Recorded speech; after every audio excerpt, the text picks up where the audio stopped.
Parashá 112, Carilla B, tercer renglón de arriba hacia abajo en la cuarta palabra. Similar a lo que vimos en la clase anterior, donde Rabbi Akiva le dio consejos a su hijo Rabbi Yoshua, la Gemara nos trae ahora también consejos que Jajamim, en este caso Rabbeinu Akadosh, le dio a su hijo. Y nos dice lo siguiente: Arba'a devarim tzivah Rabbeinu Akadosh et beno. No hay que leer et banav, hay que leer et beno. Era un solo hijo al que le dio estas órdenes. 4 cosas le ordenó Rabbeinu Akadosh, el autor de las Mishnayot, a su hijo. Y le dijo: Al tadur beshech netziv. Primera orden que le instruyó a su hijo: no vivas, no te asientes en la ciudad de Shech Netziv. Mishum de Letzanehbu. Son gente burlona, poco seria. Umash juleja beletzanuta. Y ellos van a arrastrarse. El letzanut, la burla, el chiste, son cosas que atraen mucho y son llevaderas. Te van a arrastrar a ti también a ese tipo de conducta y no es para nada favorable ni loable. Por lo tanto, no te asientes y no busques tu lugar de vivienda en esa ciudad. Segunda cosa que le advirtió: Ve'al teshev al mitat aramit. Traducción literal sería: no te sientes en la cama de una persona gentil, de una goyá. Y tenemos sobre esto distintas explicaciones. 3 explicaciones vamos a ver en la Gemara. Explicación número 1: Ica de hambre la tigné bela kriyat shema. La intención de él fue decirle: sé muy cuidadoso de no acostarte sin haber pronunciado el kriyat shema, la lectura del shema antes de irse a dormir. Dormirse sin la lectura del shema es una conducta de los goim, no nuestra, es una conducta de los gentiles. Sobre eso estaría insinuando la advertencia cuando le dijo: no te acuestes. Sería como si acuestan ellos sin recitar el Shema antes de irse a dormir. Segunda interpretación: Veica de hambre, de latin sab guiorata. Le advirtió: nunca tomes como esposa a una mujer conversa, incluso que ella esté plenamente convertida y convencida del judaísmo. Los jajamim se nos enseñaron que hasta 10 generaciones luego de la conversión todavía siguen sintiendo afinidad por sus orígenes gentiles. Por lo tanto, sería como que tú todavía estarías de alguna manera indirecta conviviendo con los goim. Y tercera explicación, de Ica de hambre, aramait mamash, que realmente se refiere no sentarse en la cama de una mujer gentil. Un mishum ma'aseh de la papá. Y esto basado en una anécdota, es decir, la anécdota pasó posterior, pero sería bajo la misma sospecha, como pasó con Rapapá, que entró a la casa de una mujer goyá a cobrar una deuda que ella tenía con él. La mujer no tenía para abonarle y pagar la deuda, y lo que hizo fue, si Dios lo permita, mató a un bebé de ella y lo colocó debajo de la sábana. Cuando vino Rapapá para cobrar, le dijo: un segundito, voy a buscar el dinero, mientras tanto siéntese en la cama. Y lo acusó luego de haber matado a su hijo, y Rapapá tuvo que escaparse del país. Entonces, esta sería la advertencia que le dijo: ojo, porque pueden planificar algún daño, evita sentarte en la cama de ellas. Entonces, esta sería la segunda advertencia. Solo que tenemos 3 explicaciones distintas a la segunda advertencia, que fue: no te acuestes o no te sientes en la cama de una goyá. Tercera advertencia: Ve'al tabriach atzmeja mina mejes. Evita evadir los impuestos. Dilma meshakhojuleja. Quizá descubran que tú estás evadiendo los impuestos. Shakle minja kol de idleja. Y ahí ellos van a arrebatarte absolutamente todo lo que tú tienes. Entonces, tú, por tratar de evitar darle al gobierno alguna de los impuestos bien que ellos cobran, estás arriesgando todo tu patrimonio. Por lo tanto, no intentes evadir los impuestos. Y cuarta y última advertencia, de alta amor no te pares delante del toro en el momento que él sube de estar pastando.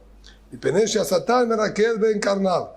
Es similar esa situación a decir que el Satán está bailando entre sus cuernos. Es decir, en aquel momento él se encuentra eufórico de tanta comida y abundancia, y quien se interponga en su camino está arriesgando su vida.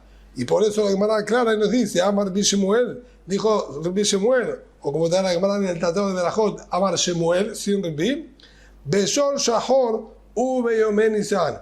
Esto se refiere en un toro negro, que suelen ser más agresivos, y en los días de Nisan, donde todo el campo se encuentra florecido y verde, se siente en sus anchas y con plena confianza y dominio de todo lo que hay ahí, quien se ponga en su camino está arriesgando su vida. Tane, Rabo Shaya, así enseñó en una oportunidad a sus alumnos Rabo Shaya, Marhikin Mishor Tam Hamishim Amma. De un toro común manso, debemos igualmente respetarlo, mantener una distancia prudencial de 50 codos. Mishor Moad, Kim Lo Enab. Y de un toro que nosotros conocemos que es agresivo, tenemos que desaparecer de la vista. No podemos estar en ningún lugar que sea visible para él nuestra presencia. Ya eso mismo es peligroso. Y esto estaría refiriéndose también a esta situación que acabamos de nombrar, a un toro negro en los días de Nisan. Tana Mishem del Bimeir. Así dijeron el nombre del Bimeir. Resh Tora Bedicula.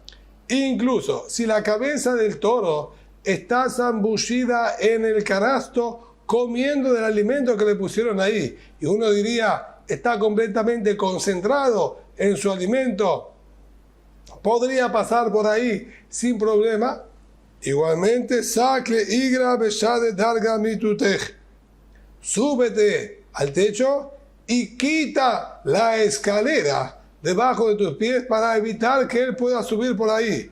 Es decir, incluso que él está ocupándose de comer, sigue siendo muy peligroso y no te atrevas en absoluto a acercarte. Y sé tan pero tan cuidadoso de quitar la escalera, cosa que no tenga acceso a donde tú te encuentras.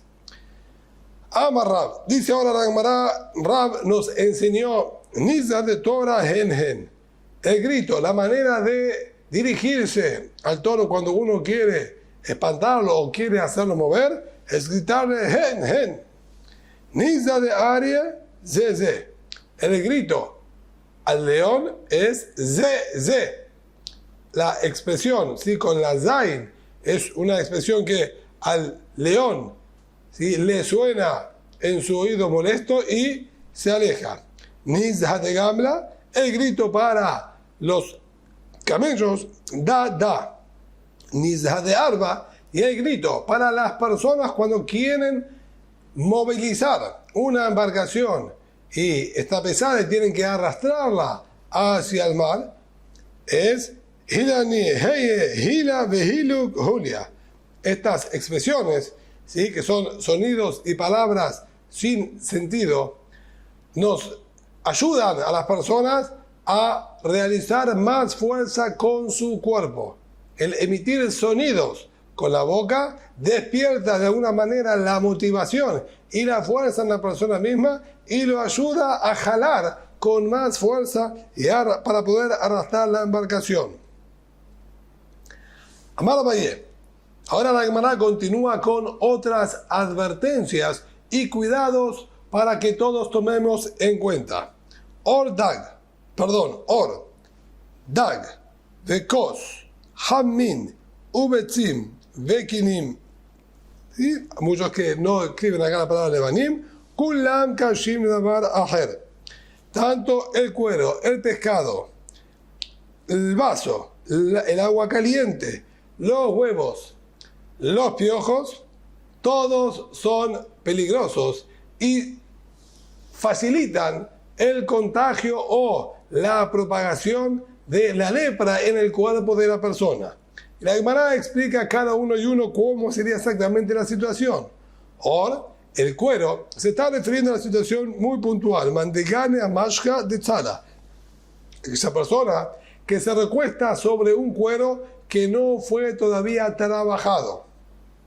Los restos del animal que se encuentran adheridos al cuero, etcétera, como todavía no fue trabajado y no fueron eliminados, son propensos a provocar en el cuerpo de la persona lepra.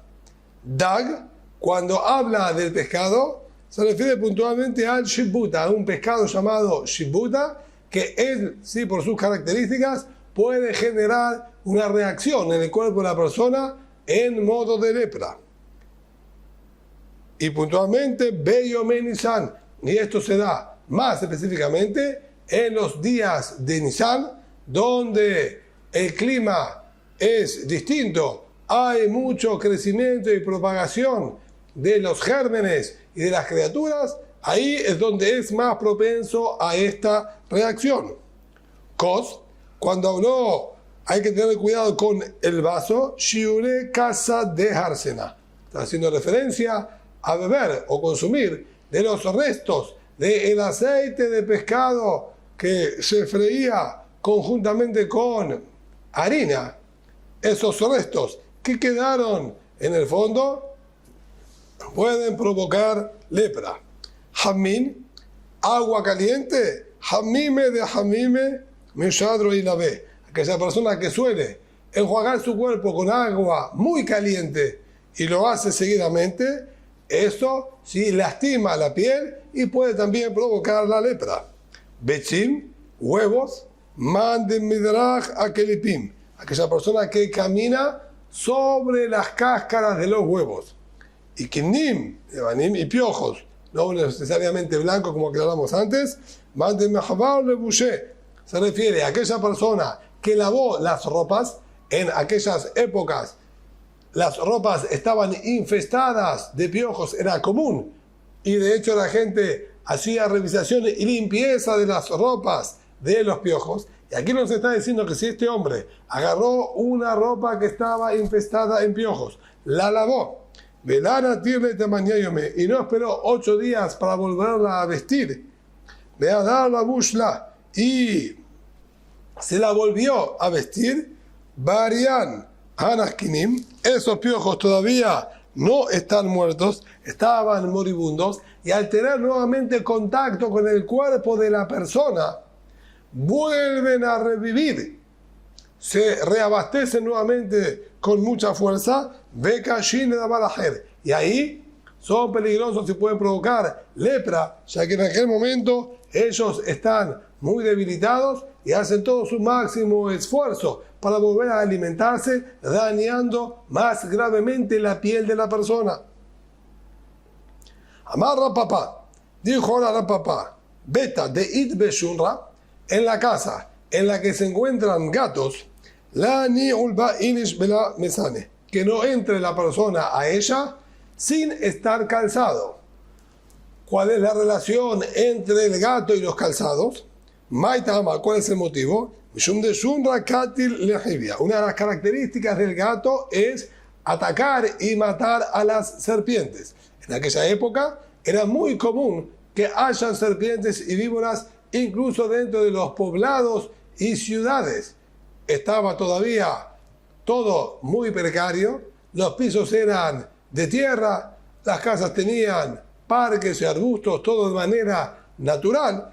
Entonces, los gatos eran los que se encargaban de hacer limpieza de las víboras. De ágil y se la come, pero de itbe mejibia garme que tiene.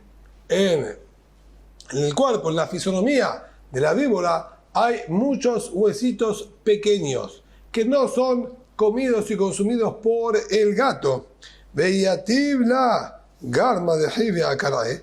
Y si él ahora entra descalzado, puede alguno de estos huesitos incrustarse dentro de la planta del pie de la persona y dan afik, y es muy difícil sacarlo. Veiste carne, y esto le puede provocar serios problemas y agravar su vida.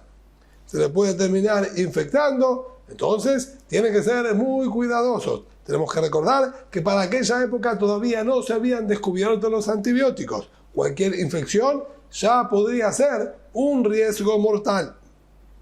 Y que de hambre, y hay quienes explicaron, Beta de Net Beshunra, que la advertencia que dijo fue, aquella vivienda en la que no hay gatos, la niolbe inish, que no entre la persona bejacará en la oscuridad. Maitama, ¿cuál es el motivo? Dilma mijrich behavia belayada. Quizás se enrosca sobre él alguna víbora y él no lo note y umistecan y arriesga su vida. En cambio, si hay gatos, los gatos tienen una muy buena visión nocturna y ellos se encargarían de atacar a la víbora. Así también, Gimal de Barim Sivar Bishmael Bar Biosi et Rebi. Tres cosas ordenó el Bishmael Bar Biosi a Rabbenu Akadosh. Altas mumbias meja, no te hagas un daño a ti mismo. ¿A qué se está refiriendo? ¿Acaso sospechamos que una persona venga a autodañarse a uno mismo? Maihi, ¿a qué se está refiriendo? Le dijo así, la tevele jadina behadetelata. Nunca lleves a un juicio a tres personas con las que tuviste vos pleito y una discordia con ellos. ¿Por qué no? Dejar ebeba aldinaj utresa ade. O sea que al tratarse de tres, uno solo va a presentarse en el bedín y los otros dos van a funcionar como testigos en contra tuyo para ganar el juicio y llevarse y repartirse el dinero. Ya que tú has peleado y discutido con los tres, ellos tienen ahora la facilidad de uno solo que los represente y los otros dos presentarse como testigos para perjudicar. Entonces, si tú los llevas a Din Torah, a un juicio, estás perjudicando y dañándote a ti mismo al realizar ese tipo de movimiento. Tampoco muestres interés en querer comprar alguna mercadería si no tienes el dinero para comprarla. O sea que estarías perjudicando al vendedor que entiende que tú demuestras mucho interés en comprarla y no se la va a ofrecer a otras personas. O sea que tú estás interesado y viniste antes que el resto y realmente tú no la puedes comprar. Entonces lo estarías perjudicando a él.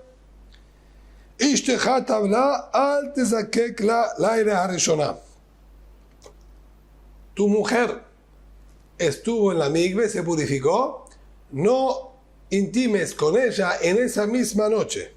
Amarrab, ubenidad de oraita, dijo Rab, él se refiere puntualmente a la nidad de la Torah. Solo tenemos que marcar una diferencia importante que es desconocida para muchas personas. Hay dos leyes distintas de impureza que trae la Torah con respecto a la mujer. Está la nidá y está la zabá. Nidá es aquella mujer que menstrua de manera normal y está la zabá, que es aquella mujer que tiene pérdida de sangre. El din, la ley que nos indica la Torah con respecto a una mujer nidá, una mujer que menstrua, es que ella puede haber menstruado 1, 2, 3, 4, 5 días, hasta incluso 7 días de corrido. Al cabo del día séptimo, la noche correspondiente al octavo día, la mujer se puede sumergir en la migbe y si no ve más sangre, ya está permitida para su marido esa misma noche. Incluso que el 7 por la mañana vio sangre, no hay ningún problema. Por otro lado, está el din de aquella mujer que tuvo pérdida de sangre. Mujer que tuvo pérdida de sangre varios días, 3 días, la Torah exige que tenga que cuidar 7 días completamente limpios, los famosos Shiv'a Neki'im, 7 días limpios sin ver ni siquiera una sola gota de sangre, y luego ella se sumerge en la migbe y está permitida para su marido. Nosotros en la actualidad, y ya desde la época, ¿sí?, encontramos de los Tanaim y Moraim, de los autores de la Mishnah y la Gemara, muchos ya se cuidaban y las mujeres de Israel habían adoptado esta conducta que hacemos actualmente de cualquier gota mínima, ya se cuidan y cuentan 7 días completamente limpios para evitar confusiones entre una impureza y la otra, como La Gemara ya lo explica mucho en el tratado de Nidá y previo en el tratado de Keritot. La complejidad que hay en estas leyes son 7 días de menstruación, 11 días de pérdidas sanguíneas, y hay que llevar los cálculos muy complejos. Entonces optaron por tomar una línea completamente cuidadosa. Gota de sangre que salió del cuerpo de la mujer, ya nosotros hoy en día cuidamos 7 días limpios. Pero en la ley original que a veces se está refiriendo aquí, no es así. La mujer pudo haber menstruado 7 días, ese mismo día menstruó, a la noche va a la mikve y está permitida. Entonces, a eso le dijo, mira, no estés en esa noche con tu esposa. ¿Por qué? Al ser que todavía tenemos nosotros la claridad de que tiene, por decir de alguna manera, abierto el conducto por donde baja la menstruación de la sangre de ella, ya que de hecho ni siquiera pasaron 24 horas sin que deje de salir sangre de su cuerpo. Dilma Mash Haziba. Si bien ella terminó ahora los 7 días y se sumergió en la mikve, pero es probable y es posible que tenga alguna pérdida de sangre en esa misma noche y tú estés entonces en una falta estando con una mujer impura. Si no, espera un día, asegúrate de que no veo más sangre y luego puedes intimar con ella. 3 cosas le ordenó también Rabbi Yossi bar Yehuda Rabbeinu Akadosh. Al tetzei yehidim alayla. No salgas solo durante la noche. Ni tampoco te pares delante de una vela encendida estando sin vestimentas. Y tampoco entres a aquellos saunas romanos cuando es un sauna nuevo. Adkama, ¿hasta cuánto tiempo? ¿Cuál es el tiempo que hay que estar atentos y los que los seguimos considerando como nuevo y hay que evitarlo? Amar Yoshua ben Levi, Adiot bet Hodesh, hasta 12 meses. Esta última advertencia se refiere a aquellos saunas que se construían en aquella época, donde el piso de ellos era de piedra, pero construido sobre columnas. El piso estaba sostenido sobre columnas y entre las columnas y el piso, por ahí pasaba agua hirviendo. De ahí el calor y el vapor que subía en aquellos saunas. Y le dijo, tienes que ser precavido porque mientras todavía no haya pasado un año de uso, no tenemos la certeza que esté bien construido. Y es posible que en algún momento se desmorone el piso y uno caiga en las aguas hirviendo que están debajo. Como de hecho, la Gemara nos cuenta en distintas circunstancias episodios que habían pasado de esta índole. De alta amor de Frianer Arum, y lo que le advirtió de no pararse delante de una vela estando sin vestimentas, de Tania, porque nosotros estudiamos, Haomer de Frianer Arum, aquella persona que se para delante de una vela sin estar vestido, puede causarle epilepsia. Y aquella persona que intima con su esposa a la luz de la vela provoca que los hijos que se engendren de esa relación, Dios no permita, sean epilépticos.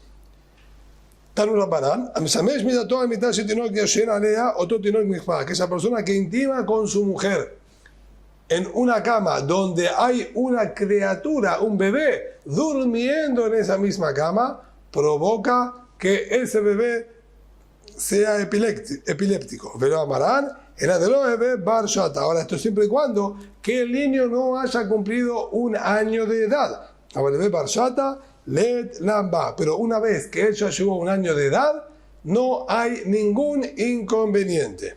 Pero amarán, era de gana, era de cara. Ahora, esto siempre y cuando que el niño se encontraba acostado a los pies de la cama. Pero si el niño, menos de un año, estaba acostado en la cabecera de la cama, ahí no hay ningún problema. Evidentemente, como se entiende aquí de la Gemara, no es una cuestión física, sino son cuestiones metafísicas, como estuvimos estudiando casos anteriores, en las que las criaturas, o ruach ra, los malos espíritus, son los que pueden apoderarse y dañar a la persona. Pero para eso se tienen que dar las características específicas como están escritas aquí. Y otro detalle más sería una criatura menor de 1 año que está a los pies de la cama y que no coloquen la mano sobre esa criatura mientras están intimando. Pero si colocaron la mano sobre él, no hay aquí ningún problema y ningún riesgo. Y la primera advertencia que le dijo, no salir solo a la noche, de Tania, como estudiamos, que no salga la persona sola durante la noche, ni en las noches de los martes, ni en la noche de los viernes.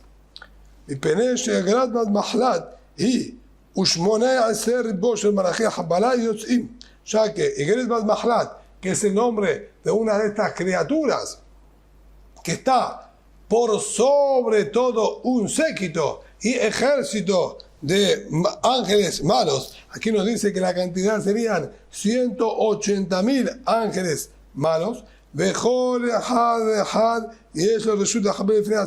Y cada uno de estos 180.000 ángeles tienen el permiso de dañar y molestar a las personas. Por lo tanto, se debe evitar los sábados, los viernes por la noche y los martes por la noche. Y tenemos que saber, dice la Gemara, que Meikara, que originalmente se encontraban libres para dañar durante todo el día, no solamente la noche de los martes y la noche de los viernes. Pero Zimna Hara, en una oportunidad, esta Igeret Bat Mahlat, por decir de alguna manera, una especie de nodriza de todos estos ángeles, se encontró con Rabbi Hanina ben Dosa, Ambrale, y le dijo a él, si no fuese, porque pregonan sobre ti en el Shamayim, tengan cuidado con Haniná y su Torah. Sacantija, yo ya hubiese puesto en riesgo tu vida. Me abstuve de dañarte y perjudicarte por aquellas advertencias que yo escucho de Shamayim, que sos una persona importante y que debo preservarte.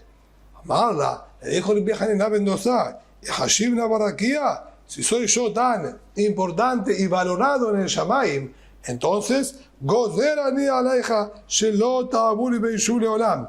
Yo decreto que no tengas acceso a las poblaciones y lugares habitados nunca más, para que no puedas dañar y perjudicar a las personas. Ya que mi palabra vale y tiene peso, entonces ese es mi decreto. Ambrale le dijo, le rogó, le imploró ella, por favor, de Matuta Minaj, pido por favor, Shabak le rebajá por acá, déjame alguna pequeña brecha para mí, que algo pueda yo accionar, no me anules por completo. Shabak le dejó los martes por las noches y los viernes por las noches, que son momentos en los que las personas no salían en absoluto de sus casas y de sus viviendas, entonces eran momentos menos riesgosos, y esos son los 2 momentos que él le dejó, pero originalmente ellos tenían todo el día completo para poder dañar. Ve tú, y una más, dice la Gemara, Harazim en una oportunidad, Bebe Abayé, esta misma nodriza se encontró con Abayé. Ambrale le dijo, si no fuese porque también pregonan sobre ti en el Shamayim, cuidado con Nachmaní, que era el apodo que tenía Abayé, cuidado con Nachmaní, con su Torah, vas a Candija, ya hubiese puesto en riesgo tu vida. Amarla le dijo a ella, Abayé, Hashibra Barakia, si soy yo tan importante en el Shamayim, decreto sobre ti que no puedas pasar por los lugares habitados y poblados nunca más. Y aparentemente ya en esa situación no le insistió que le deje algo, porque ya le habían quitado prácticamente todo, lo único que tenía y Abayé no estaba pidiendo demasiado, estaba pidiendo que esas 2 noches no esté más en las poblaciones. Y de hecho, le tuvo que hacer caso. Pregunta la Gemara, pero sin embargo nosotros vemos que se encuentran merodeando a veces por la ciudad de estas criaturas. Hambre, dijeron, Hane, Geziyataninu. Esos son esporádicos de escapes. De Sham de Susaya, de Atu Dabrelehu. Es porque ellos se encuentran en los campos y a veces los caballos que ellos utilizan se escapan a la ciudad y ellos vienen a la ciudad para buscarlos y dirigirlos nuevamente a las afueras de la ciudad, pero no se encuentran dentro de la ciudad y no habitan y molestan más dentro de la ciudad.